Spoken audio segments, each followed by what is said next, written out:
अस्सलाम वालेकुम नाजरीन, आप देख रहे हैं नया पाकिस्तान और मैं हूं शहजाद इकबाल। पिछले 10 सालों से पाकिस्तान में मुकीम अमरीकी शहरी और ब्लॉगर सिंथिया रिची के पीपल्स पार्टी की क़यादत पर जिनसी हरासानी और ज्यादती के इल्जाम ने पाकिस्तान की सियासत में हलचल मचा दी है।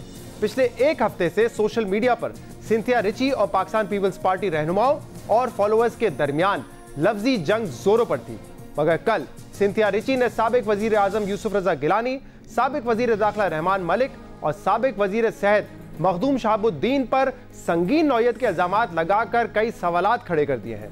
अहम बात यह है कि सिंथिया रिची इससे पहले भी दीगर सियासी जमातों के रहनुमाओं पर जाती नौयत के इल्जामात के अलावा करप्शन और गद्दारी जैसे इल्जामात भी लगाती रही हैं, मगर अब इनके इल्जामात की नौयत मुख्तलिफ है। अब उन्होंने बतौर विक्टिम इल्जाम लगाया है और ये जिनसी ज्यादती और हरासानी के संगीन इल्जामात पीपल्स पार्टी की क़यादत पर लगाए गए हैं। सिंथिया रिची ने कल फेसबुक पर लाइव वीडियो में साबिक वजीर दाखिला पर इल्जाम लगाया कि रहमान मलिक ने 2011 में उन्हें वीजा के हवाले से अपनी रिहाइशगाह पर बुलाया और वहां नशा आवर मशरूब देकर उनसे जिनसी ज्यादती की। सिंथिया रिची ने साबिक वजीर आजम यूसुफ रजा गिलानी पर भी इल्जाम लगाया कि यूसुफ रजा गिलानी ने 2011 में ऐवान सदर में उन्हें मैन हैंडल करने की कोशिश की। उन्होंने उस वक्त के वजीर सेहत मखदूम शहाबुद्दीन पर भी जिनसी हरासानी का इल्जाम लगाया है।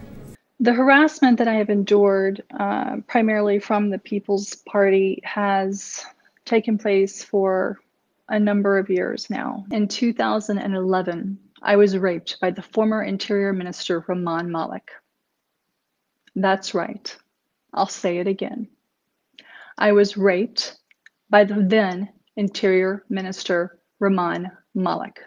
I was physically manhandled by the Federal Health Minister Makhdoom Shahbuddin and the Prime Minister Yusuf Gilani while he was staying at the President's house. Cynthia Ritchie ने पीपल्स पार्टी की मरकजी क़यादत पर संगीन नौयत के इल्जामात लगाए हैं, मगर इन तीनों शख्सियात ने इन इल्जामात की सख्ती से तरदीद की है। साबिक वजीर आजम यूसुफ रजा गिलानी ने इन इल्जामात को घटिया करार देते हुए कहा है कि वो इन घटिया इल्जामात का जवाब देना जरूरी नहीं समझते। यूसुफ रजा गिलानी का कहना था कि खातून ने शहीद मोहतरमा बेनजीर भुट्टो के बारे में अजीब व गरीब इल्जामात लगाए थे, जिस पर उनके बेटों ने अदालत में जाने का ऐलान किया और खातून के ये इल्जामात इसी का रद्द अमल है। ये जो खातून हैं, इन्होंने हमारी कायद मोहतरमा बेनजीर भुट्टो शहीद साहबा के बारे में बहुत ही नाजेबा जो इल्जामात लगाए हैं and the reaction was very severe from the party.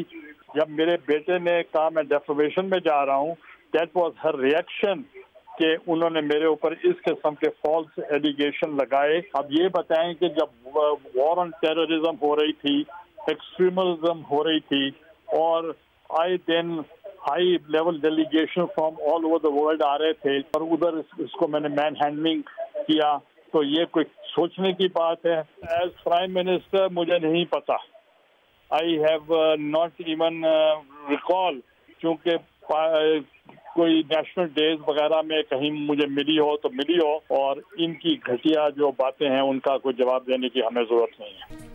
Yusuf रजा गिलानी इल्जामात की तरदीद कर रहे हैं। इसी तरह साबिक वजीर दाखिला रहमान मलिक के तर्जुमान ने भी इन इल्जामात को मनगढ़ंत और बेहुदा करार देते हुए कहा है कि इन इल्जामात का मकसद रहमान मलिक की साख को नुकसान पहुंचाना है।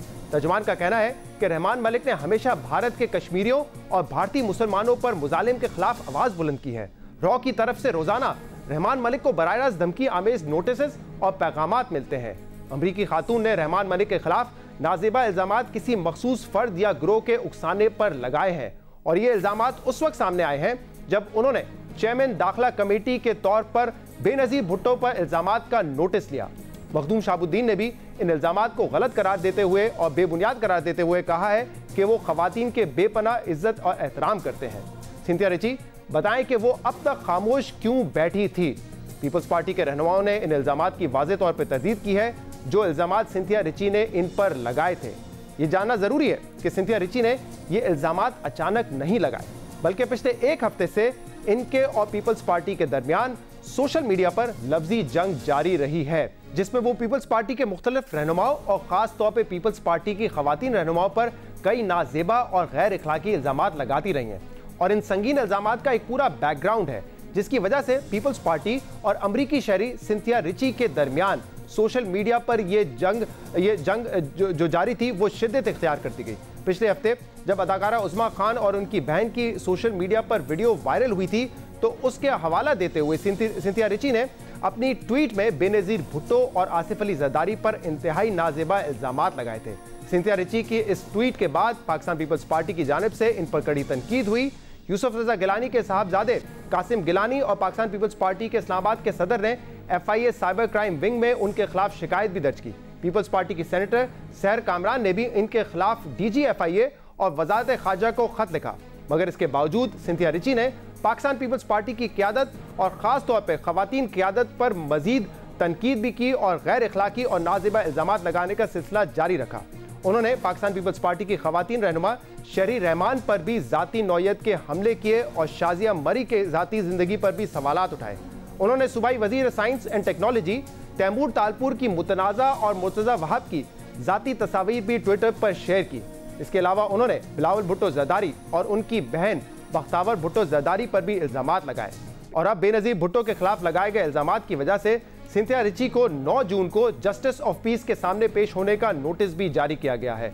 दूसरी तरफ सिंथिया रिची ने यह भी अपने वीडियो पैगाम में बताया है कि उनके एक ट्वीट के बाद पाकिस्तान पीपल्स पार्टी के लोगों की तरफ से उन्हें जान से मारने और जिनसी ज्यादती की धमकियां दी जा रही हैं।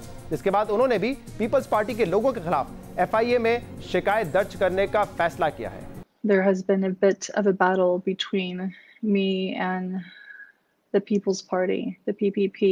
I have received countless threats against my life, rape threats, claims that PPP has my father. I will no longer tolerate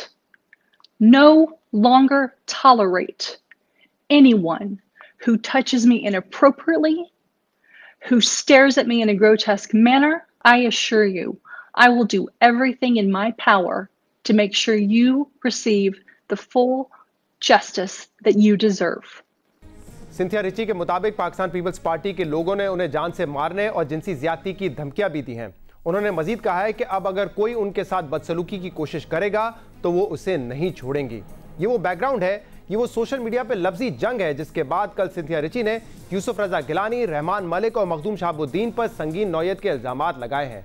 Cynthia Richie अमरीकी शहरी हैं और ब्लॉगर हैं जो 2010 से पाकिस्तान में मुकीम है।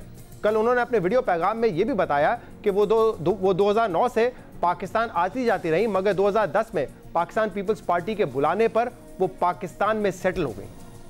I have been in and out of Pakistan since 2009. I shifted here end of 2010, and I was invited here by the PPP, by the People's Party, when Zardari was president, Prime Minister Gilani, Interior Minister Rahman Malik, and the federal minister at the time, Makhdoom Shahabuddin.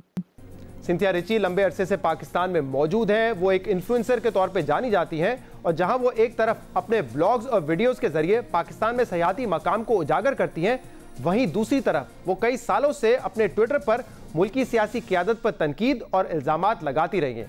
मगर इससे पहले उन्होंने सियासी क़यादत पर जितने भी इल्ज़ाम लगाए हैं, जो उन्होंने बातें की हैं, उनको ज़्यादा अहमियत नहीं दी गई है क्योंकि ये इल्ज़ामात उनकी अपनी ज़ात से मुतल्लिक नहीं थे। इनमें से बहुत सारे इल्ज़ामात अफवाहों और किस्से कहानियों पर मबनी थे, मगर अब उन्होंने जो इल्ज़ामात लगाए हैं इसकी अहमियत इसलिए बढ़ जाती है क्योंकि इन इल्ज़ामात में वो मुबैना तौर पर खुद विक्टिम है। इस बार उन्होंने किसी दूसरे शख्स को लेकर ये इल्ज़ामात नहीं लगाए, बल्कि अब वो खुद मुबैना विक्टिम के तौर पर सामने आई हैं और उन्होंने पाकिस्तान पीपल्स पार्टी की क़यादत पर ज़ाती और बहुत ही संगीन नौयत के इल्ज़ामात लगाए हैं। बतौर विक्टिम वो ये हक रखती हैं कि इनकी बात को सुना जाए और इन इल्ज़ामात की तहकीकात की जाए ताकि ये पता चल सके कि इनके इल्ज़ामात में कोई सच्चाई है या नहीं। इस पर हम मजीद बात भी करेंगे। यूसुफ रजा गिलानी साहब ने अपना पॉइंट ऑफ व्यू तो दे दिया है। इस इशू पर अब बात करने के लिए यूसुफ रजा गिलानी के साहबजादे अली हैदर गिलानी इस वक्त हमारे साथ मौजूद हैं। बहुत बहुत शुक्रिया अली, आपने हमें वक्त दिया। जो इल्ज़ामात लगाए गए साबिक वज़ीर आज़म और आपके वालिद यूसुफ रजा गिलानी साहब पर, वो खुद इस बात की तरदीद कर चुके हैं, वो कह चुके हैं तमाम इल्ज़ामात झूठे हैं। आपकी राय जानना चाहूँगा, आपका मौक़िफ़ जानना चाहूँगा कि वो इस किस्म के झूठे इल्ज़ाम साबिक वज़ीर आज़म यूसुफ रजा गिलानी साहब पर क्यों लगा रही हैं? थैंक यू शहजाद साहब, बहुत शुक्रिया। सबसे पहले तो मैं बताना चाहता हूँ कि जी मेरे वालिद साहब इस मुल्क में सियासत, इस मुल्क की सियासत से पिछले 30-40 साल से वाबस्ता हैं और आज तक उनके बारे में इस किस्म के घटिया बात हमारे किसी मुख्तार ने भी कभी नहीं लगाए। सिंथिया रिची को अगर 10 साल हो गए हैं पाकिस्तान में, तो मेरे ख़ानदान को पिछले 100 साल हो गए हैं पाकिस्तान की सियासत में हिस्सा लेते हुए, और आज तक हमारे बारे में या मेरे ख़ानदान में या मेरे वालिद साहब यूसुफ रज़ा गिलानी साहब के बारे में किसी ने भी इस घटिया इल्ज़ामात, जहाँ तक ताल्लुक है मेरे वालिद साहब ने हमेशा ख़वातीन की इज़्ज़त और उन्होंने तो हमेशा वुमेन एम्पावरमेंट और ख़वातीन को बात की है। और अली आपकी आवाज़ जो है वो ब्रेक हो रही है, अगर आप अपना, अगर हम आपको फ़ोन पर ले सके, क्योंकि मेरे ख्याल से वीडियो लिंक के जरिए आपकी आवाज़ ब्रेक हो रही है, तो आपका जो मौक़िफ़ है वो दुरुस्त तरीके से सामने नहीं आएगा। चलिए आप मुझे फ़ोन पे ले लें फिर। अगर आप उनको फ़ोन पे चले, आप ठीक है जी, आपकी आवाज़ आ रही है जी, प्लीज़ जी। आपको मेरी आवाज़ आ रही है? जी जी। आपने कहा कि वो ख़वातीन की बड़ी इज्जत करते आए हैं, यहाँ तक आपकी बात क्लियरली सुनाई। मेरे वालिद साहब ख़वातीन की बहुत इज्जत करते हैं। उन्होंने कभी ऊंची आवाज़ में, घर में क्या बाहर क्या घर में भी कभी किसी ख़वातीन से ऊंची आवाज़ में बात नहीं की। तो इस किस्म के जो घटिया इल्ज़ामात हैं वो हमारे मुखालिफ भी आज तक हम पे नहीं लगा सके। तो मैं इसके पस मंज़र में जानना चाहता हूँ, गिलानी साहब ने तो बड़ा फैक्चुअली और सही तरीके से कल अपना मौक़िफ़ पेश किया और तरदीद की इन इल्ज़ामात की। मैं आपको बताना चाहता हूँ कि 28 मई को इस खातून ने मोहतरमा बेनज़ीर भुट्टो शहीद साहिबा के खिलाफ जो घटिया इल्ज़ाम लगाया, उसके बाद जो पाकिस्तान पीपल्स पार्टी के जितने भी वर्कर्स थे उनकी बड़ी दिल आज़ारी हुई। उन्होंने गुस्से का इजहार किया और उन्होंने डिफरेंट प्लेटफॉर्म का इस्तेमाल किया अपने गुस्सा दिखाने पे। उस पर पाकिस्तान जो साइबर क्राइम में, उसमें मुल्तान में मैंने भी 2 तारीख को, इस माह की 2 तारीख को साइबर क्राइम को ये दरख्वास्त दी कि बेनज़ीर भुट्टो शहीद साहिबा के खिलाफ, जो कि ग्लोबल आइकॉन हैं दुनिया में और दुनिया में वुमेन एम्पावरमेंट की चैंपियन समझी जाती हैं और 2 दफ़ा प्राइम मिनिस्टर रही हैं इस मुल्क की, उनके बारे में एक खातून जिसका कोई पस मंज़र नहीं है, जिसकी कोई बैकग्राउंड हम नहीं जानते, वो इस किस्म की स्लैंडर और इस किस्म के घटिया इल्ज़ामात लगा रही हैं, तो उसकी तहकीकात की जाए और हमें बताया जाए कि वो किस वीज़े पर पाकिस्तान में मुकीम है और उनका क्या मकसद है कि पाकिस्तान की एक ऐसी लीडर जिनको दुनिया में माना जाता है, उनके खिलाफ एक बेसलेस एलिगेशन लगा रही हैं। तो अब हमें मालूम हुआ है कि 9 तारीख को ये सारी जो FIA की जो हमारी कंप्लेंट्स थी वो क्लब करके इस्लामाबाद में 9 तारीख को सुनी जाएंगी।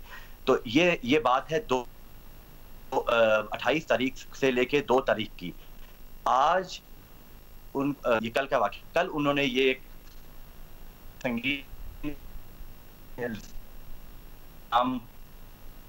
अच्छा अली, फिर आपकी आवाज़ ब्रेक होना शुरू हो गई है। मुझे आप अगर एक लम्हा दें, हम फौरी तौर पे आपको फ़ोन पे ले लेते हैं ताकि आपसे जो मज़ीद बात है फिर वो फ़ोन पे हो जाएगी, आपकी आवाज़ बेहतर तरीके से सामने आ जाएगी। अली हैदर गिलानी जो कि साबिक़ वज़ीर आज़म यूसुफ रज़ा गिलानी साहब के साहबजादे हैं, वो बता रहे हैं कि कल यूसुफ रज़ा गिलानी साहब ने तरदीद कर दी थी और इसका एक पस मंज़र है जो हमने अपने इंट्रोडक्शन में आपको बताया भी कि ये लफ्ज़ी जो जंग है सिंथिया रिची जो कि एक ब्लॉगर है, अमरीकी शहरी हैं, उनके दरमियान और पाकिस्तान पीपल्स पार्टी के दरमियान शुरू हुई तकरीबन 1 हफ्ता पहले, जब उन्होंने एक ट्वीट किया और उस ट्वीट में उन्होंने मोहतरमा बेनज़ीर भुट्टो और आसिफ अली ज़रदारी पर कुछ इल्ज़ामात लगाए थे, नाज़ेबा इल्ज़ामात थे, जिसके बाद फिर दोनों तरफ से इल्ज़ामात लगे। जी अली, आपको सुन सकते हैं हम। जी, तो मैं ये फरमा रहा था कि इससे पहले वो बहुत सी हमारी उन्होंने पहले बख्तावर बीबी और आसिफ रज़ाई साहब के खिलाफ नाज़ेबा इल्ज़ामात लगाए। हमने उसका जवाब नहीं दिया क्योंकि हम समझते थे कि हम इनको इम्पोर्टेंस हमें नहीं देनी चाहिए, ऐसी खातून को जो कि एक पाकिस्तान में मौजूद हैं और हम वैसे भी ख़वातीन की इज्जत करते हैं। लेकिन जब उन्होंने मोहतरमा बेनज़ीर भुट्टो साहिबा पे अटैक किया तो पाकिस्तान की जो भी हमारे जितनी भी लीडरशिप है उन्होंने भी रिएक्शन शो किया, पाकिस्तान की पीपल्स पार्टी के वर्कर्स ने भी रिएक्शन शो किया। तो आज जो वो इल्ज़ाम उन्होंने कल लगाया है वो मैं समझता हूं कि उन्होंने इसके डिफेंस में लगाया है। मैं आपको यहाँ बताता चलूं कि आज से कुछ माह पहले दिसंबर के अंदर इन खातून ने मुझे एक सोशल मीडिया के प्लेटफॉर्म के ऊपर व्हाट्सएप ग्रुप के अंदर सबके सामने, जिसमें बहुत सारे जर्नलिस्ट और पॉलिटिशियंस भी उस ग्रुप में थे, इन्होंने मुझे कहा कि वो मेरे वाले साहब को एक दफ़ा मिली हैं पिछले साल ही किसी इस्लामाबाद में किसी फंक्शन पर, और वो मेरे वाले साहब की खैरियत दरियाफ्त करना चाहती हैं, और वो मुझे कह रही थी कि मेरे वाले साहब जो हैं वो बहुत ही एक डिसेंट और एक डिग्निफाइड आदमी हैं। तो मैंने उनका शुक्रिया अदा किया और मैंने अपने वाले साहब को उनका पैगाम भी पहुंचाया। तो ये मेरी और ये तमाम आप कह रहे हैं कि गुफ्तगू एक व्हाट्सएप ग्रुप पे हुई, सबके सामने पब्लिकली ये बात हुई, और मैंने ये पैगाम अपने वाले साहब तक भी पहुंचाया, और मैंने उनको बताया कि ये खातून है, आप इनको जानते हैं। उन्होंने कहा मैं शायद एक दफा मिला हूं, मैं नहीं जानता। खैर, तो मैं इसी में सवाल करना चाह रहा था। गिलानी साहब ने भी ये कहा, लेकिन मैं दोबारा आपसे ये पूछता हूं कि यूसुफ रजा गिलानी साहब की उनसे मुलाकातें हुई जिस दौरान वो वजीर आजम थे, या जो पार्टी की लीडरशिप है उनसे कोई मुलाकातें हुई जो आपके इल्म में हो? क्योंकि कल उन्होंने अपने वीडियो पैगाम में ये भी कहा है कि वो 2009 से 2010 तक पाकिस्तान आती जाती रही थी, लेकिन 2010 के आखिर में उन्होंने पाकिस्तान में सेटल होने का फैसला किया, और वो पाकिस्तान पीपल्स पार्टी की क़यादत के इन्विटेशन पर पाकिस्तान में सेटल हुई थी। इस बारे में मेरे पास कोई इंफॉर्मेशन नहीं है जो मैं आपके साथ शेयर कर सकूं कि वो पाकिस्तान में किसके कहने पर आई, पाकिस्तान में वो क्या करती रहीं, इससे पहले वो बाहर अमेरिका में क्या करती थी, इसके बारे में मुझे कोई इंफॉर्मेशन नहीं है। लेकिन मैं जो इंफॉर्मेशन मेरे पास है वो मैं आपको बता रहा हूं कि पिछले साल एक प्रोग्राम में, एक UPF United universal peace federation के एक प्रोग्राम के अंदर वो गिलानी साहब को मिली, और उसके बाद उन्होंने मुझे बताया कि मैं आपके वाले साहब को मिली और मुझे उनकी तबीयत कोई ठीक नहीं लगी, वो वाज कॉफिंग, तो उनकी तबीयत कैसी है, मैंने तबीयत मालूम करना के लिए उन्होंने मुझे एक व्हाट्सएप ग्रुप पे मैसेज किया। अगर उनको हमारे पे या पाकिस्तान पीपल्स पार्टी की लीडरशिप के ऊपर ऐसे ग्रीवेंसेस थे तो वो इस किस्म का मैसेज मुझे क्यों करती, और 9 साल तक खामोश रहना, ये मैं समझता हूँ कि ये भी एक बहुत बड़ा सवालिया निशान है, और हम भी इसकी इन्वेस्टिगेशन चाहते हैं, और हम चाहते हैं कि उनको फिलहाल ECL पे उनका नाम रख दिया जाए, और जब तक इन्वेस्टिगेशन खत्म नहीं होती, क्योंकि एक बहुत सीरियस एलिगेशन हैं हरासमेंट के, और हम हरासमेंट को, हमारी लीडरशिप और हमारी जो मेरे वाले साहब हैं यूसुफ रजा गिलानी साहब, वो हमेशा इन हरासमेंट के इशूज को बहुत सीरियसली लेते हैं। हाँ, तो अली, अगर आप कह रहे हैं कि हरासमेंट के इशूज को वो सीरियसली लेते हैं, तो आपको पता होगा एक अब अनसेड एक रूल है, आप इसको कह लें, दुनिया में एक असूल ये तय हो गया है कि अगर कोई हरासमेंट का विक्टिम हो, एलिजिडली विक्टिम हो, मुबैना विक्टिम हो, वो कब उस पर बात करना चाहता है, कब वो उसकी जुर्रत कर सकता है, कब वो कंफर्टेबल होता है उस इशू पर बात करने के लिए, इसका कोई टाइम पीरियड नहीं हो सकता। वो 6 महीने भी हो सकते हैं, 6 साल भी हो सकते हैं। आपने देखा है दुनिया में कई मिसालें अब तो सामने आ गई हैं, लोग उसको कबूल करते हैं। जी, हमारे पास बहुत सी मिसालें हैं, जेफरी एप्स्टीन की मिसाल है, हमारे पास वाइनस्टाइन की मिसाल है, बहुत सी मिसालें हैं, हार्वी वाइनस्टाइन की मिसालें हैं। बिल्कुल, मैं ये नहीं कह रहा कि उनको वो क्यों खामोश रही, उनका वो जब चाहे वो एलिगेशन लगा सकती हैं, लेकिन जब एलिगेशन आप किसी की डिफेंस में, अपने डिफेंस में लगाएं, जबकि आपको 9 तारीख को अदालत में पेश होना है, और जबकि मैं यूसुफ रजा गिलानी साहब का बेटा होने की हैसियत में उनके खिलाफ एक कंप्लेनेंट हूँ, या तो वो मेरे से पहले कंप्लेन कर देती, मेरे जो मैंने इनके खिलाफ कंप्लेंट दायर की FIA में, उससे पहले वो अगर मेरे वाले साहब के ऊपर इल्जाम लगाती तो फिर भी बात को लोग अहमियत देते, लेकिन इस बात को कोई अहमियत नहीं देगा जब मैंने उनको खिलाफ कंप्लेन की है तो वो अपने डिफेंस में आके मेरे फैमिली पे और मेरे वाले साहब पे अटैक करें। सही, लेकिन अली हदर गिलानी साहब, आपने देखा कि जो 28 तारीख आपने कहा कि मई के बाद से ये सारा सिलसिला शुरू हुआ है, जिसमें उन्होंने बहुत सारे लोगों पे इल्जाम लगाए, आपकी पार्टी की खवातीन पे भी इल्जाम लगाए, और आपने देखा होगा कि मीडिया ने उस खबर को पिक नहीं किया, हमने अपने प्रोग्राम्स में डिस्कस नहीं किया, क्योंकि वो किसी और शख्स के हवाले से उन्होंने इल्जाम लगाए थे, जिसमें से बाहर लगा कि बहुत सारी अफवाहें हैं और शायद ऐसी बातें हैं जिनका उन्होंने कोई सबूत नहीं पेश किया। लेकिन अब जो वो इल्जाम लगा रही है वो बतौर विक्टिम लगा रही है, मुबैना विक्टिम लगा रही है, और वो कह रही है, मेरा अगर सवाल मुकम्मल हो जाए, एक सवाल मुकम्मल कर ले, साथ ही जवाब दीजिएगा। अब वो जो इल्जाम लगा रही है बतौर मुबैना विक्टिम लगा रही है, वो ये कह रही है कि मैं किसी फोरम पर भी तहकीकात के लिए तैयार हूं। तो क्या गिलानी साहब भी किसी फोरम पर भी तहकीकात करवाने के लिए तैयार हैं? इससे आपको कोई गर्ज तो नहीं है? इस पे कोई गर्ज नहीं, मैंने तो आपको सबसे पहले कहा है कि we want an investigation, a fair investigation in this case.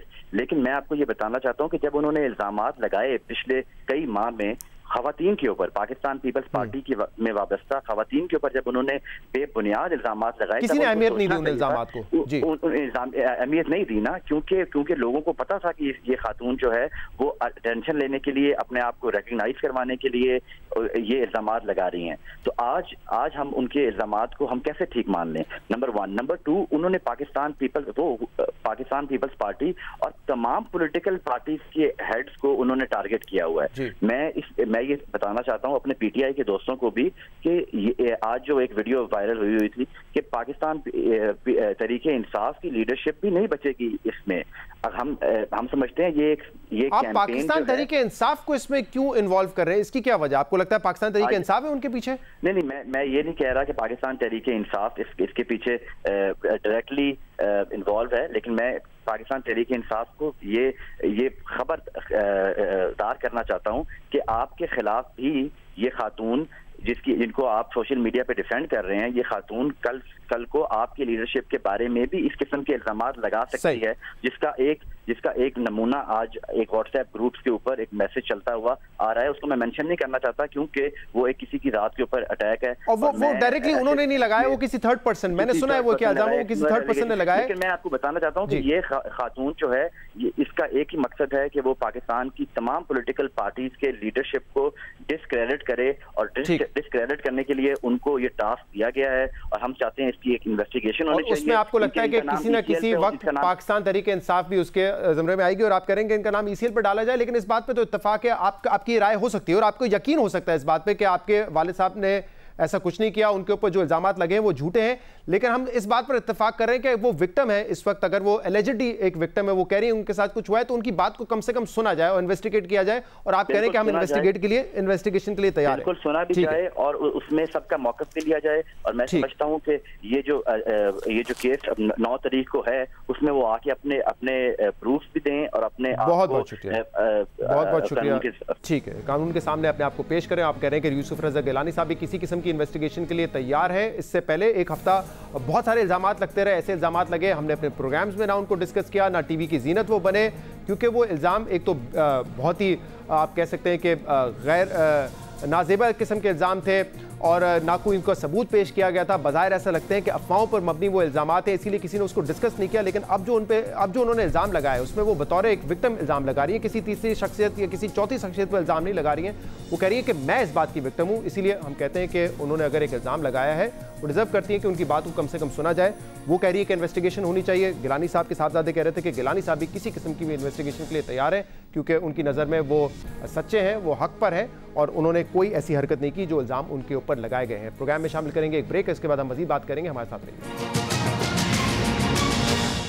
दुनिया भर की तरह पाकिस्तान में भी कोरोना वायरस फैल रहा है और बल्कि पाकिस्तान में 9 मई के बाद से जब से लॉकडाउन में नरमी की गई है, लोगों का मेलजोल बढ़ा है, मार्केटों में रश देखा गया है, पब्लिक सेक्टर ट्रांसपोर्ट खोल दिया गया है, उसके बाद से ये बात हकीकत है कि कोरोना वायरस के केसेस की तादाद में इजाफा हुआ है। ना ही सिर्फ केसेस की तादाद में इजाफा हुआ है बल्कि जो क्रिटिकल पेशेंट्स हैं उनकी तादाद में भी इजाफा हो रहा है और जो अमवात हैं उनमें भी इजाफा हो रहा है। पिछले 24 घंटे में तकरीबन 22,000 से ज़्यादा टेस्ट किए गए, जिसमें से 4,734 पेशेंट्स कोरोना वायरस के पॉजिटिव आए, यानी कि शरह अभी भी 21% है। और पिछले 10 दिन का डेटा हम आपके साथ शेयर कर चुके हैं, जिसमें लगातार जो शरह है पॉजिटिव केसेस की वो 20% से ज़्यादा आ रही है। कल एक दिन में सबसे ज़्यादा अमवात हुई हैं, 97 कल लोग जाँ बाक हुए हैं इस कोरोना वायरस की वजह से। और अब जो टोटल अमवात हैं वो 1935 हो चुकी हैं। आज असद उमर साहब ने बताया कि पाकिस्तान में 1900 अमवात हुई हैं 100 दिन के अंदर, और उनका कहना था कि ये बीमारी पाकिस्तान में इतनी ज़्यादा मोहलिक साबित नहीं हुई है। अगर आप किसी एक जान की हवाले से बात कीजिए, पाकिस्तान में जो केसेस की शरह बढ़ रही है या अमवात की शरह बढ़ी है, उस हिसाब से देखें तो यकीनन पाकिस्तान में अमवात ज़्यादा हो रही है पहले के मुकाबले में। एक जान जाना यकीनन ये भी बड़े अफसोस की बात है। लेकिन अगर आप ग्लोबल पर्सपेक्टिव में देखेंगे तो शायद असद उमर साहब की बात दुरुस्त नज़र आती है, क्योंकि यूरोपियन कंट्रीज़ में, अमेरिका में जो अमवात हुई हैं वो एक दिन में 2-2 हज़ार लोग भी वहाँ पर जाँ बाक हुए थे इस बीमारी से, जो कि पाकिस्तान में नहीं देखा गया है। लेकिन जो ट्रेंड है वो ख़तरनाक है। वो इसलिए ख़तरनाक है क्योंकि पिछले 20 दिन में अगर आप देखें तो अमवात की शरह पाकिस्तान में बढ़ती रही है। बिलावल भुट्टो ज़रदारी साहब ने आज प्रेस कॉन्फ्रेंस की है और कहा है कि हम कोशिश कर रहे थे कि ये मर्ज ज़्यादा ना फैले, सिंध की हद तक, अपने सूबे की हद तक हमने कोशिश कर रहे थे, लेकिन हमारी कोशिशों को सबोटाज किया गया। उन्होंने ये भी कहा कि इस वायरस को जबरदस्ती फैलाया गया है। हमारा वज़ीर आज़म कहते हैं कि पाकिस्तान में अब कोरोना वायरस फैल चुका है और हम कुछ नहीं कर सकते हैं इसको रोकने के लिए, और हमें बस इसके साथ अब जीना पड़ेगा। पाकिस्तान में कोरोना वायरस ज़बरदस्ती फैलाया गया। जो अमल, जो स्टेप्स सारे पाकिस्तान में, सारे सूबे में अपने तौर पे कम वसाइल से कोशिश कर रहे थे कि इसकी फैलाव को रोका जाए, हमारा ये कोशिश सैबोटाज ज़बरदस्ती करवाया गया। मैं किसको जिम्मेदार ठहराऊं कि पाकिस्तान की per capita daily mortality rate Bharat से आगे है? मैं किसको जिम्मेदार ठहराऊं कि पाकिस्तान में जितने कोरोना वायरस के विक्टिम्स हैं उतने चाइना में भी नहीं है? किसी को तो जिम्मेदारी उठाना पड़ेगा। पाकिस्तान की वफाकी हुकूमत ने पाकिस्तान की गरीब अवाम को ना सिर्फ सेहत और ज़िंदगी को ख़तरा में डाला है, मगर उनका मुआशी सूरत हाल को तबाह कर दिया है, और अब उनको जवाब देना पड़ेगा। उन्होंने ये भी कहा कि जब वफाकी हुकूमत की तरफ से वल्गारा जाता है तो हमारे यहाँ लोग मुश्तइल हो जाते हैं, अस्पतालों पर हमला होता है, डॉक्टर्स और नर्सेस पर हमला होता है, इसकी जिम्मेदारी भी वफाकी हुकूमत पे आती है। साथ में उन्होंने ये भी कहा है कि अगर केसेस की तादाद बढ़ी तो हमें कुछ एरियाज़ को बंद करना पड़ेगा और मुमकिन है कि हमें एक सख्त लॉकडाउन की तरफ दोबारा जाना पड़े। मैं इस हथियार को बिल्कुल as in we're not ready to completely leave this tool. एक तो हम, जैसे मैंने कहा, हमारा टेस्टिंग कैपेसिटी में इजाफा करना, हेल्थ कैपेसिटी में इजाफा करना, मैसेजिंग कैपेसिटी में, अवेयरनेस कैंपेन में इजाफा करना, वो तो हमारा स्ट्रैटेजी और कंपोनेंट का हिस्सा है। और जहाँ तक हमारा लॉकडाउन की बात है, वो फेजेस, जोन्स और फिर कंप्लीट लॉकडाउन, सारे ऑप्शंस सिंध हुकूमत के पास है। सारे ऑप्शन सिंध हुकूमत के पास मौजूद है, लेकिन आपको याद होगा कि कल पाकिस्तान के वजीर आज़म इमरान खान ने यह कहा था कि ये पॉसिबल नहीं है कि हम दोबारा लॉकडाउन की तरफ जाएं, ये बात मुमकिन नहीं है। अब हमने आगे जाना है। ये इसलिए आपका बहुत ज़रूरी है ये जो SOPs के ऊपर लोगों को अमल करवाना, क्योंकि लॉकडाउन के वापस नहीं हम जा सकते वहाँ। ये मुल्क का लॉकडाउन नहीं बर्दाश्त कर सकता। सिर्फ अगर लोगों को कमरों में बंद कर दें तो वो थोड़ी देर फैलाव उसका स्लो हो जाएगा, लेकिन रुकेगा नहीं, क्योंकि ये वायरस इससे फैल रही है। और अगर हम बंद करते हैं और लॉकडाउन करते हैं तो ये याद रखें कि सारी दुनिया में लॉकडाउन का जो असल नुकसान है वो हमारे गरीब लोगों को है। इमरान खान समझते हैं कि दोबारा लॉकडाउन नहीं हो सकता। बिलावल भुट्टो ने कहा कि हम फेज वाइज देखेंगे, अगर ज़रूरत पड़ी तो आखिरी फेज में हम मुकम्मल लॉकडाउन की तरफ भी जा सकते हैं। इस वक्त हमारे साथ मौजूद है वफाकी वजीर अली जैदी साहब। अली जैदी साहब, बहुत बहुत शुक्रिया, आपने हमें ज्वाइन किया। जब NCC की मीटिंग होती है, वजीर आज़म आके ब्रीफिंग देते हैं तो ये बताया जाता है कि तमाम फैसले जो किए गए हैं वो इत्तेफाक राय से हुए हैं, तमाम सूबों की इसमें मुशावरत शामिल थी, उनकी मंशा इसमें शामिल थी। लेकिन आज जब हमने बिलावल भुट्टो साहब को सुना तो ऐसा लगता है कि एक बहुत बड़ा फर्क है आपकी सोच में, उनकी सोच में। वो तो समझते हैं कि इस वक्त जो नरमी आई है लॉकडाउन में वो आपके प्रेशर की वजह से आई है और जबरदस्ती इस वायरस को फैलाया गया है, और उनकी जो कोशिश थी सिंध हुकूमत की इस वायरस को कंट्रोल करने की, उसको सबोटाज किया है वफाकी हुकूमत ने। शहजाद, मैं वैसे बिलावल की प्रेस कॉन्फ्रेंसेस देखता नहीं हूँ, बिकॉज उसमें कोई लॉजिकल बात होती नहीं, ऐसी फजूल की मंतक होती है। थोड़ी देर के लिए मैंने ब्रीफली देखी थी और मुराद की सुन ली, तो मुराद शहीद ने सारे सवालों का, शिबली साहब ने और मुराद साहब ने सारे इनके सवालों का और इनकी बातों का जवाब दे दिया। असल में तो मसला फर्क दूसरा है। वो एक बड़ी अच्छी मूवी थी अंग्रेजी की, वैग द डॉग, वो आपने जरूर देखी होगी। जो ये आपको देखें जो गए बौखलाहट का शिकार है, इनकी जो अप्रोच है ना गवर्नेंस की, वो तो आपको नजर आ जाएगी इंशाल्लाह जिस दिन उज़ैर बलोच की JIT पब्लिक होगी। लेकिन मैं आपके बात का जवाब देने से पहले मैं एक दफा कहूंगा, दो दफा रिपीट भी करूंगा जितनी देर आप मुझे देंगे।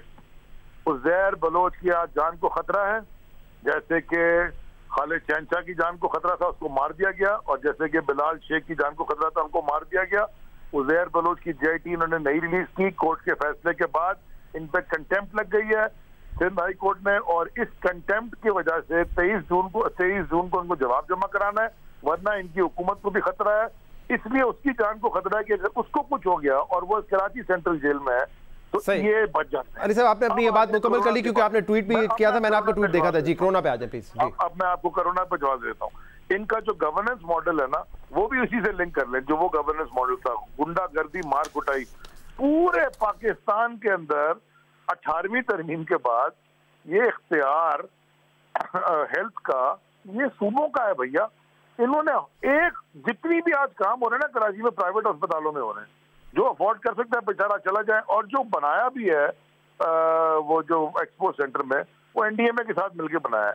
इन्होंने किया क्या है, व्हाट हैव दे डन? अगर मुझे ये को समझा दें कि इन्होंने ये अस्पताल ठीक कर दिया पूरे सिंध के अंदर, कोई इन्होंने तो अस्पताल के स्ट्रक्चर बना के खाली छोड़े हुए हैं। हमारे हल्के में नीपा में अली ज़ैन साहब, माजी में तो जो हमारे अस्पतालों का हाल है उस पर खैबर पख्तूनख्वा में भी बात हो सकती है, पंजाब पर भी हो सकती है, जगह जगह हो सकती है। लेकिन देखिए इस वक्त एक कंसर्न जो था ना, एक कंसर्न जो था वो ये था कि अगर हमने तेजी से लॉकडाउन खोला और बगैर एसओपीज को फॉलो करवाए खोला, मेरे ख्याल से अब ये ज्यादा अहम है कि एसओपी फॉलो नहीं करवाए और हम तमाम सेक्टर्स को खोलते गए, जिसकी वजह से ये मर्ज तेजी से फैल रहा है। कल 97 लोगों की जहां भाग हुए इस बीमारी की वजह से, केसेस तेजी से बढ़ रहे हैं। कराची से आप ताल्लुक रखते हैं, कराची के जो बड़े अस्पताल हैं चाहे वो सरकारी हो या निजी हो, वो बढ़ते जा रहे हैं, वहां पे वेंटिलेटर की फैसिलिटीज खत्म होती जा रही है। तो बीमारी फैल तो रही है, कंसर्न तो है ना इस बात का।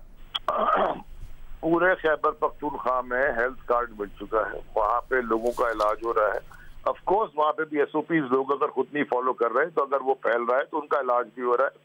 लेकिन सबसे ज्यादा प्रॉब्लम तो इस वक्त सिंध और सबसे बड़ी प्रॉब्लम कराची में है। अगर ये एसओपीज को फॉलो नहीं करते तो ये पुलिस फेडरल गवर्नमेंट के पास है, ये लॉ एनफोर्समेंट जो है फेडरल गवर्नमेंट के पास है। वजीर आजम तो खुद आकर कहते हैं ना कि हम डंडे मार के तो नहीं एसओपीज को फॉलो करवा सकते। जब वो इस किस्म का बयान देंगे, जब वो ये भी कहेंगे कि हम दोबारा लॉकडाउन की तरफ नहीं जा सकते, तो कोई सीरियसली क्यों लेगा? उसको पता है कि मुझे जो कर रहा है मैं करूंगा, ना मेरी बाजार बंद होनी है दोबारा, ना मुझे दोबारा लॉकडाउन की तरफ जाना है, वो तो बेपरवाह हो जाएगा। जब प्राइम मिनिस्टर इमरान खान एक कॉल देते हैं ना तो मिलियन लोग टाइगर फोर्स में जमा हो जाते हैं उनकी हेल्प करने के लिए। ये कम से कम जिस सूबे को लीड करते हैं, जिसमें हुकूमत बैठे 12 साल से, ये कम से कम लोगों को मोटिवेट और इंस्पायर ही करते हैं कि डंडे नहीं मार सकते। टाइगर जो जानवर है ना वो इतना तेज है कि वो फौरी तौर पे गायब हो जाता है आपके आंखों से सामने। ये टाइगर फोर्स भी बिल्कुल वैसे ही दुकानों में काम करके चले जाते हैं, एसओपी फॉलो करा के, किसी को नजर नहीं आते। मस्जिदों में एसओपी फॉलो कराते हैं, वहां से निकल जाते हैं इतनी तेजी से कि किसी को नजर नहीं आते। क्या हम 18th अमेंडमेंट के बाद अपना कानून कॉन्स्टिट्यूशन को ब्रेक करके और घुस जाए सिंध में? ये इनका काम है। ये जो आके टीवी के ऊपर बातें कर रहे हैं इन्होंने किया, पहले ये बता दे, इनकी अपनी परफॉर्मेंस जरा बता देना। हमने ये किया, असेंबली में भी कल सिद्रा ने पूछा और जिन्होंने हमारी एमपी ने खड़े होकर आपने क्या किया ये बता दें। अच्छा अली साहब, मैं 2-3 स्पेसिफिक मुझे बताइए कि क्या फैसले इत्तेफाक राय से होते हैं? मिसाल के तौर पे जो 1 जून को आपने दोबारा कुछ चीजों में नरमी की, आप लोगों ने कहा टूरिज्म खोलेंगे, वो तो खैर सिंध ने मना कर दिया था, लेकिन बाय एंड लार्ज जो फैसले होते हैं इत्तेफाक राय से होते हैं या जबरदस्ती आपके प्रेशर की वजह से सिंध को करने पड़ते हैं? जब एनसीओसी की मीटिंग होती है, सीएम भी बैठते हैं चारों, वो अपनी राय देते हैं, इत्तेफाक राय से फैसले होते हैं। बाहर आके इन्होंने 3 लोग रखे हुए हैं और वो 3 लोगों को आके वो छोड़ देते हैं और वो आगे उल्टी सीधी बात करना शुरू कर देते हैं। हर फैसला इत्तेफाक राय से होता है और ये कहा जाता है कि आप अपना फैसला खुद करें। देखें ये डायनामिक सिचुएशन है। अमेरिका के अंदर 50 स्टेट थे, 50 स्टेट अपना फैसला कर रहे थे। हर जगह का डायनामिक्स फर्क है शहजाद। कराची में आप कराची वाले हैं, आप कराची में पले पड़े हैं, कराची की डिफेंस और क्लिफ्टन की डायनामिक्स फर्क है, लाइन दरिया और कुरंगी। लेकिन आप बताइए ना क्या करेंगे हम? क्या इसी तरह चलते रहेंगे? कराची में मैंने बताया पहले तो निजी अस्पताल मुकम्मल उनके वेंटिलेटर्स या एचडीयूज जो है वो कंप्लीट होते जा रहे थे, सैचुरेट होते जा रहे थे, अब सरकारी भी होते जा रहे हैं। और सिर्फ ये कराची की बात नहीं है, मैं मिसाल के तौर पर आपको बता देता हूँ, हयाताबाद मेडिकल कॉम्प्लेक्स पेशावर में 25 वेंट है, 19 इस वक्त इस्तेमाल हो रहे हैं। लीडी रीडिंग बड़ा हॉस्पिटल है, वहां पर सिर्फ 6 वेंट रह गए हैं, बाकी 19 इस्तेमाल में है। मर्दान मेडिकल 17 वेंटिलेटर वहां पे ज्यादा खाली है। सिद्रा टीचिंग सवात का हॉस्पिटल 23 में से 22 वेंटिलेटर इस वक्त जो है वहां पे खाली है। तो जो दही इलाके हैं या जो छोटे शहर है वहां पे तो हम देख रहे हैं कि वेंटिलेटर्स मौजूद हैं, लेकिन जो बड़े शहर है चाहे कराची हो चाहे पेशावर हो, वहां पे हम देख रहे हैं कि वेंटिलेटर्स और जो फैसिलिटीज है वो सैचुरेट कर रही हैं। वैसे आपने शहजाद मेरे लिए बड़ी राय फसान कर दी। आपने केपीके के सारे गवर्नमेंट अस्पताल के नाम बता दिए जहाँ पे वेंटिलेटर्स लगे हुए हैं। हाँ, कहीं ज्यादा भर भी गए और कहीं खाली भी हैं। जरा मैं यही पूछना चाह रहा हूँ ना कि ये सिंध अस्पताल तो बता दे, हुकूमत किधर लगे हुए हैं? ये है, मेरे पास सारी लिस्ट मौजूद है इस वक्त। कराची की मैं हद तक बता रहा हूँ, अभी एक सिविल हॉस्पिटल में आप भर चुके हैं, चाहे जो इंडस हॉस्पिटल हो, SIUT हो, ज़ियाउद्दीन हो, यहाँ पे ऑलमोस्ट सैचुरेट कर चुके हैं। तो हमने इसी तरीके से चलना है या कहीं ना कहीं हमें SOPs पे सख्ती करवानी पड़ेगी? वरना बिलावल साहब तो कह रहे हैं कि हम तो लॉकडाउन की तरफ भी जा सकते हैं आखिरी फेज में। तो यही तो प्राइवेट अस्पताल हैं जो कराची में काम कर रहे हैं। देखें, इनको चाहिए था कि फौरन से पेश कर। अभी देखें, मुराद ने आपको अपनी प्रेस कॉन्फ्रेंस में बताया कि पहले अगर 100 टेस्टिंग किट थी तो अब 30,000 हो गई हैं। मुराद ने आपको बताया कि हमने किस तरह वेंटिलेटर्स पूरे पाकिस्तान में दिए। एनडीएमए ने क्या क्या काम किया, एनडीएमए वफाक के अंदर आता है। इनको कॉन्स्टेंटली पीपीईज कैसे डिलीवर की, हर चीज इनको डिलीवर की। ये सिर्फ मांग रहे हैं कैश। अब इन्होंने, ये इनका काम है। और मैं भी कराची वाला हूँ, मेरे हल्के में भी मैं कराची का हूँ, मेरी फैमिली कराची में है। एक्सक्यूज मी, आधा टाइम कराची में गुजरता है बिकॉज मेरी वजारत के सब्जेक्ट कराची में है। हम वी आर केयरफुल। हम भी सारी दुनिया में, पूरी दुनिया में घूमता फिरता हूँ, हल्के में भी प्रेस कॉन्फ्रेंस भी करता हूँ, मुंह के ऊपर हाथ में सैनिटाइज भी कर रहे होते हैं, लेकिन ये काम हम तक बता रहे हैं। हाँ, लेकिन एक आखिरी सवाल का जवाब देखिए, ये कंसर्न उनका ठीक है कि अगर एक वफाक की और मेजॉरिटी सूबों की ये मंशा है कि हमें नरमी की तरफ जाना है, लॉकडाउन को उठाना है, तो वो कह रहे हैं कि फिर वफाक बरी ज़मा नहीं हो सकता ये कह के कि 18वीं तरमीम के बाद हेल्थ का सब्जेक्ट डिवॉल्व हो गया है। सूबों की कैपेसिटी आपको पता है और पाकिस्तान में तमाम सूबों का ये हाल है, तो वफाक ये नहीं कह सकता अभी आपकी जिम्मेदारी है। भाई आप नरमी कर रहे हैं, वो नरमी करना नहीं चाहते, अस्पतालों पर बोझ पड़ रहा है, फिर वफाक उस तरीके से मदद भी नहीं करता, उनका ये शिकवा है। उनका शिकवा गलत है और वो टीवी के ऊपर माजरत के साथ सिर्फ गलत बयानी कर रहे हैं। वफाक ने उनकी इतनी मदद की है, जो पैसे भी बांटे, ये सिविल वॉर हो जानी थी पाकिस्तान के अंदर, खासतौर पर रूरल, बल्कि शहर के रूरल इलाकों के अंदर भी। अगर ये 12,000 मैं इसका जवाब ले लेता हूँ। हाँ, अपनी पैसे तो बांटे, मैं हेल्थ फैसिलिटीज के हवाले से कह रहा था। आप हमारे साथ मौजूद थे, आपका बहुत बहुत शुक्रिया। एक ब्रेक के बाद पाकिस्तान पीपल्स पार्टी का मौकिफ लेंगे। पाकिस्तान पीपल्स पार्टी की चेयरमैन बिलाल भुट्टो ज़रदारी साहब ने आज जो प्रेस कॉन्फ्रेंस की, उस पर एक ब्रेक के बाद आपके सामने हाजिर होते हैं। Stay with us. Pakistan Peoples Party के रहनुमा सईद गनी साहब इस वक्त हमारे साथ मौजूद हैं, सिंध के वज़ीर तालीम है। बहुत बहुत शुक्रिया सईद गनी साहब, आपने हमें ज्वाइन किया। सईद गनी साहब, आज दोबारा जब हमने सुना बिलाल भुट्टो ज़रदारी साहब को ये शिकायत करते हुए कि हम तो कोशिश कर रहे थे कि कोरोना वायरस को फैलने से रोकें, लेकिन हमारी कोशिशों को सबोटाज किया गया। सईद गनी साहब, बार बार एनसीसी की मीटिंग होती है, वज़ीर आज़म हो, वफाकी वुज़रा हो, बताते हैं कि तमाम फैसले जो आखिर में किए जाते हैं वो इत्तफाक राय से होते हैं, जो इख्तलाफात होते हैं उन पर भी बात होती है। और बहुत मरतबा ऐसा हुआ है कि सिंध के एतराज़ पर, एहतजाज पर किसी चीज़ को नहीं इंप्लीमेंट किया गया, लेकिन फिर भी आज ये तासुर देने की कोशिश की गई कि आप लोग तो नरमी के हक में ही नहीं थे, आप लोग तो अभी भी चाहते थे कि मुकम्मल लॉकडाउन रहे। मैं आपको 2-3 मिसालें दे देता हूँ और ये सारी रिकॉर्ड पर है। 1 अप्रैल को असद उमर साहब ने ऐलान किया कि 14 अप्रैल तक ये इसको एक्सटेंड कर रहे हैं लॉकडाउन को, और उसमें कुछ फैसले थे। लेकिन 3 या 4 दिन के बाद पंजाब में कुछ इंडस्ट्रीज को खोलने की इजाजत दी जाती है। जब वहां खोलने की इजाजत दी जाती है तो वो भी जो इत्तफाक की राय से फैसले होते हैं उसके खिलाफ है। और उसके बाद सूबाई सिंध में इनके वफाकी वजीर, जो अभी कुछ देर पहले आपके शो में भी थे, जिनको कुछ नहीं पता था ज़मीनी हक़ाइक़ का, बहुत सारी बातें गलत किए गए, वो और उनके साथ एक और वजीर आते हैं। फिर यहाँ जो लोकल हमारे सिंध में इनके MPs हैं, लीडर ऑफ द अपोजिशन हैं, पार्लियामेंट्री लीडर्स हैं, वो में पड़ जाते हैं सारे के सारे। सूबा पंजाब में NCC में जो इत्तफाक की राय से फैसले होते हैं उसकी वायलेशन की जाती है, और फिर उन्हीं सेक्टर्स को खोलने के लिए हमारे ऊपर दबाव डाला जाता है। मैं आपको अभी रिसेंटली एक एग्जाम्पल और देता हूँ। अभी 7 मई को NCC की मीटिंग होती है। उस मीटिंग में ये तय पाता है कि शॉपिंग मॉल्स बंद होंगे, सुपरमार्केट्स बंद होंगी, और ये हमारा नहीं फैसला था, ये NCOC की रिकमेंडेशंस थी, NCC ने उसको अप्रूव किया था। जब सुप्रीम कोर्ट के सामने केस जाता है और सुप्रीम कोर्ट ये पूछता है कि जनाब क्यों शॉपिंग प्लाजा बंद हैं, तो पंजाब के जो पता नहीं एडवोकेट जनरल थे कौन थे, वो खड़े होकर कहते हैं कि हम तो खोलने जा रहे हैं, हमारे यहाँ तो खुल गए। KP वाले कुछ कहते हैं, पंजाब बलूचिस्तान वाले कुछ कहते हैं कि हमारे हैं नहीं। तो चीफ जस्टिस साहब हमारे ऊपर, सिंध के ऊपर पूछते हैं कि जनाब ये तो कराची के लोगों से बड़ी अफजाती कर रहे हैं, आप शॉपिंग मॉल्स क्यों नहीं खोल रहे हैं?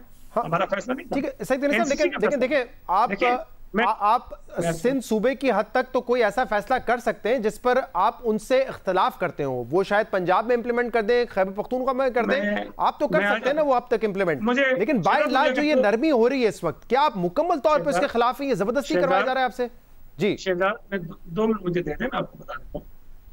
अभी जो आखिरी NCC की मीटिंग हुई है ना, वज़ीर आज़म साहब ने कहा कि हमें जो है वो टूरिज्म को खोल देना चाहिए। KPK के चीफ मिनिस्टर ने मुखालफत की, गिलगित के चीफ मिनिस्टर ने मुखालफत की, AJK के प्राइम मिनिस्टर ने मुखालफत की। जहाँ पे टूरिज्म ज्यादा होता है, जो लोग जाते हैं अपने यहाँ से घूमने फिरने जाते हैं, लेकिन वज़ीर आज़म शाम को आके बैठ के कहते हैं ये खोलना चाहिए और आप इसकी तैयारी करें। इससे पहले जो ट्रांसपोर्ट का मसला हुआ था, ट्रांसपोर्ट पर भी इत्तफाक राय नहीं था, और ट्रांसपोर्ट को बंद रखने का फैसला था। लेकिन पंजाब का मौक़िफ़ एक दिन चेंज करवाया गया, एनसीसी का फैसला था बंद रहेगा और पंजाब में ट्रांसपोर्ट को खुलवा दिया गया। एनसीसी के फैसले जब होते हैं फिर उसके बाद में सुबह को कहते हैं आपकी मर्जी जो कर लो भाई, अगर हम अपनी मर्जी के मुताबिक वजीर आजम एजे के, चले केपी में उनकी हुकूमत है, एजे के गिलगित बल्तिस्तान में तो अपनी मंशा नहीं कर सकते ना। वो उन्होंने कहा आप एसओपीज बनाएगा, उनको नहीं खोला होगा वो नहीं खोलेंगे। मिसाल के तौर पे आप वैसे तो कहते हैं कि सुप्रीम कोर्ट कह रहा है कि सब सूबे एक जैसा फैसला करें, लेकिन पंजाब ने पब्लिक सेक्टर खोल दिया, पब्लिक ट्रांसपोर्ट खोल दिया, आप लोगों ने नहीं खोली थी ना। मैं जो बात कहना चाह रहा हूँ, देखिए मैं ये कह रहा हूँ कि जो फैसला एनसीसी में हो जाता है उसको सबको चलना चाहिए ना, और जब तक अगली मीटिंग होती है तब तक इंतजार करना चाहिए। ये फैसला करवाते हैं और पंजाब में उसको फिर उसका फैसला चेंज हो जाता है, किसी और सूबे में चेंज हो जाता है, और वहाँ चेंज होने के बाद यहाँ सिंध में जो इनके एमपीएस हैं, जो इनके लीडर ऑफ द ऑपोजिशन है, उनकी प्रेस कॉन्फ्रेंस में निकाले भाई, इंसाइट करते हैं लोगों को, ट्रांसपोर्टर्स को इंसाइट करते हैं, ट्रेडर्स को इंसाइट करते हैं, लोगों को उकसाते हैं कि आप सड़कों में निकल आओ, सिंध हुकूमत की बात मत मानो, देखें कैसे बंद करते हैं। इस तरह नहीं होता है भाई। अगर आपने फैसले हमें करने देने हैं तो हमें करने दें। और मुझे बताइए, ये बात आपकी दुरुस्त है, जिस तरीके से पीटीआई की क़यादत सिंध में आके इंसाइट करती है, वैसे हमने ये नहीं देखा कि पीपल्स पार्टी की क़यादत पंजाब में कर रही हो या खैबर पख्तूनख्वा में कर रही हो इस बात पर। लेकिन अगर वो इंसाइट करते हैं फिर भी आपने तो आखिर में वो फैसला करना है ना जो आवाम की बेहतरी के लिए है। वो इंसाइट करते रहे, आप तो फैसला वही करेंगे जो दुरुस्त है आपके नजदीक। मेरी थोड़ी सी सुनिए, देखिए बात ये है, जो फैसले इस वक्त हुकूमत कर रही है या करने जाती है पहले में कि वो सब फैसले हैं भाई, अनपॉपुलर डिसीजंस हैं। उसमें अगर हम एक फैसला करेंगे और 4 सियासी जमातें हमारे खिलाफ लोग इंसाइट करेंगी, वो हम इन्फोर्स नहीं करा सकते हैं। तो ये मैं समझता हूँ कि बहुत बड़ी ज्यादती होती रही है सिंध में, और जो चेयरमैन साहब ने कहा बिल्कुल ठीक है, प्राइम मिनिस्टर साहब ने इस इशू को खराब किया है, लेकिन सईद साहब देखिए कुछ सेक्टर्स पे तो इख्तिलाफ हो सकता है, जैसे पब्लिक ट्रांसपोर्ट पंजाब ने खोल दिया, आप लोगों ने देर से खोला, कुछ सेक्टर्स पे हो सकता है, लेकिन बाय एंड लार्ज तो आप भी इसी के हक में अब आ चुके हैं या नहीं आए कि हमें आहिस्ता आहिस्ता नरमी की तरफ जाना पड़ेगा और एसओपीज को इंप्लीमेंट करके चीजों को खोलना पड़ेगा। बाय एंड लार्ज आप इस फैसले के साथ हैं या आप अभी भी वही सोचते हैं कि एज ऑफ नाउ आज भी मुकम्मल लॉकडाउन होना चाहिए? आज की अगर आप बात करेंगे तो आज मुकम्मल लॉकडाउन करना किसी एक सूबाई हुकूमत के लिए बहुत मुश्किल काम है। ये प्रैक्टिकली तकरीबन नामुमकिनात में से है, और ऐसे हालात में जब हमारी जो अपोजिशन है वो इंतहाई गैर जिम्मेदारी का मुजाहरा कर रही हो, हम ये नहीं कर सकते हैं। जो चेयरमैन साहब ने कहा है कि तमाम सूबाई हुकूमतों को, वफाकी हुकूमत को ये आगाज होकर कौम को समझाना चाहिए कि भाई ये कोरोना है, इससे खतरा है, इससे बचने का ये रास्ता है। हम कहते हैं खतरनाक है, इनके आदमी कहते हैं जी वो तो 3rd ग्रेड का जो है वो कोरोना है सिंध में, और पाकिस्तान में से तो फर्क नहीं पड़ रहा है। इसको कंक्लूड करूं सईद गनी साहब, इमरान खान साहब ने लॉकडाउन किया लेकिन मुसलसल लॉकडाउन के खिलाफ बात करते रहे। आप लोग अब सिंध में नरमी की तरफ जा रहे हैं लेकिन मुसलसल नरमी के खिलाफ बात करते रहे। मैं अगर या हमारी हुकूमत या चेयरमैन साहब बात कर रहे हैं तो उसके रीजन है मेरे भाई, आप खुद बता रहे हो। हॉस्पिटल्स में जितनी स्पेस अब अगर अवेलेबल है भी, अल्लाह माफ करें, हफ्ते 2 हफ्ते बाद ये भी नहीं होगी, और हम कितना उसमें इजाफा कर सकते हैं? दुनिया के बड़े बड़े मुमालिक अपनी कैपेसिटी बढ़ा के इसका सामना नहीं कर सकेंगे। सही, ये बड़ा अहम नुकता है और मैं चाह रहा था सईद गनी साहब इस पे बात हो जाए। अब मुझे जरा बताइए कि यहाँ पर जो पेशेंट्स आ रहे हैं उसके लिए एक्सपो में आपने कहा था कि हमने 1000 से 1300 बेड्स पर जो है एक जगह बनाई है, कोविड पेशेंट्स के लिए आइसोलेशन सेंटर बनाया है। अगर अस्पताल ये भर रहे हैं कराची के, जिसमें पहले निजी अस्पताल थे अब सरकारी अस्पताल हैं, तो क्या हम ये नहीं कर सकते कि जो मेजॉरिटी पेशेंट्स हैं कोरोना के उनको वहां पे लेके जाए, उनका ट्रीटमेंट वहां हो, ताकि यहाँ दूसरे अस्पतालों में दूसरा इलाज भी हो सके और इस कैपेसिटी को यूज किया जा सके? मैं आपसे पहली बात तो वो जो वजीर साहब कह रहे थे एनडीए ने बनाया, एनडीए ने नहीं बनाया, सिंध हुकूमत ने बनाया, पाकिस्तान आर्मी उस पर हमारी मदद कर रही है, चला वो रहे, बनाया सिंध हुकूमत, एनडीए में तो कोई रोल नहीं। और ये आइसोलेशन सेंटर है, आइसोलेशन सेंटर में आपके पास वेंटिलेटर्स नहीं होते, एचडीयू बेड्स नहीं होते हैं। वो लोग जो कोरोना के पेशेंट्स हैं लेकिन उनके घर में इतनी सहूलत नहीं है कि अपने आप को आइसोलेट कर सकें, उनको इन मराकज़ में रखा जाता है, और हम इसके अलावा भी बना रहे हैं। अगर हमने कोरोना के वो पेशेंट्स जिनको हॉस्पिटल में रखना जरूरी है, जिनको ऑक्सीजन की जरूरत है, जिनको वेंटिलेटर की जरूरत है, उनको अगर यहाँ लेकर आना है तो हमें फिर यहाँ पर वेंटिलेटर और ऑक्सीजन जो है उसकी सही। अब मुझे जरा इसका मुख्तसर जवाब दें कि आप कह रहे हैं कि 1-2 हफ्ते बाद सूरत हाल और ज़्यादा तशवीशनाक हो सकती है, दबाव बढ़ेगा। हमारे आज जियो ने भी बड़ी एक्सटेंसिव रिसर्च की है, और कराची के तो आगा खान हॉस्पिटल है, उनमें बताया जा रहा है कि 2 वेंटिलेटर्स रह गए हैं, डाओ में 2 वेंटिलेटर्स रह गए। इसके अलावा तो चाहे जिना हो चाहे सिविल हो, वेंटिलेटर्स भर चुके हैं। अगर ये सूरत हाल है तो 2 हफ्ते बाद प्लान क्या है फिर हमारा? हेल्थ सर्विसेज के हवाले से? देखिए, यही वो सूरत हाल है जिस पर हम पिछले 3 महीनों से बात करते जा रहे हैं कि इन हालात तक पहुंचने से पहले हमें कुछ इकदाम करने चाहिए थे ताकि ये वबा, ये वायरस इतना ना फैले। लेकिन बदकिस्मती से हमारे लिए शायद हमारी मईशत को बचाना बहुत ज्यादा जरूरी था, लोगों की जानों को बचाना सेकेंडरी चीज थी, तो वो एक डिसीजन अब क्या प्लान है सईद गनी साहब? अब क्या प्लान है? एक्सपो सेंटर में आप कह रहे हैं वो सिर्फ एक आइसोलेशन सेंटर है, वहां पे कोई वेंट्स नहीं है, एचडीयूज नहीं है, अस्पतालों में ये फैसिलिटीज तमाम सैचुरेट होती जा रही है, तो प्लान क्या है हमारा 2 हफ्ते बाद? मैं आपसे, देखिए एक्सपो सेंटर में थोड़ा बहुत ऑक्सीजन का इंतजाम जरूर है, लेकिन 1200 लोगों के लिए नहीं है। अब अगर हम ये इंतजाम कर भी दें शहजाद, अल्लाह माफ करे, ये भी ना काफी होंगे शायद, जिस तेजी से केसेस बढ़ते जा रहे हैं। और आपको वेंटिलेटर्स प्रोक्योर करना इतनी बड़ी तादाद में कोई आसान काम नहीं है। उसके लिए आपको चीजें, जो सबसे खतरनाक बात हो रही है कि आपके डॉक्टर्स, पैरामेडिक्स, नर्सेज जो है वो इन्फेक्ट होते हुए जा रहे हैं, वो सिस्टम से निकलते जा रहे हैं, और ये सबसे खतरनाक बात है। ठीक है। और बाज़ औक़ात लोग उस पर हमला कर देते हैं, उन पर तशद्दुद करते हैं, उनको हरासा करते हैं, तो ये सारी चीजें मिलकर जो है वो सरकार को बहुत शुक्रिया, बहुत शुक्रिया। सईद गनी साहब हमारे साथ मौजूद थे। आज के प्रोग्राम में इतना ही। इसका फीडबैक आप हमें दे सकते हैं हमारे सोशल मीडिया पर। इजाजत दीजिए, अल्लाह हाफिज।